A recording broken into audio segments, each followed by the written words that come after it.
নিঃস্ব অবস্থায় কি দোয়া করতে পারেন একজন মানুষ, এই দোয়াটা শিখে নেন।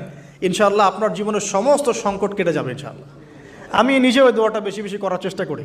দোয়াটা হচ্ছে, রব্বি ইন্নি লিমা আনজালতা ইলাইয়া মিন খায়রিন ফাকির। অর্থ হচ্ছে, হে আল্লাহ, তুমি তোমার পক্ষ থেকে আমার উপরে যে নেয়ামতগুলো দিবে, আমি এর জন্য ফকির হয়ে বসে আছি আল্লাহ। নিঃস্ব অবস্থায় কি দোয়া করতে পারেন একজন মানুষ, এই দোয়াটা শিখে নেন। ইনশাআল্লাহ আপনার জীবনের সমস্ত সংকট কেটে যাবে ইনশাআল্লাহ। আমি নিজেও এই দোয়াটা বেশি বেশি করার চেষ্টা করি।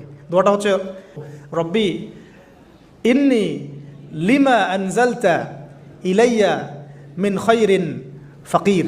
অর্থ হচ্ছে, হে আল্লাহ, তুমি তোমার পক্ষ থেকে আমার উপরে যে নেয়ামতগুলো দিবে, আমি এর জন্য ফকির হয়ে বসে আছি আল্লাহ।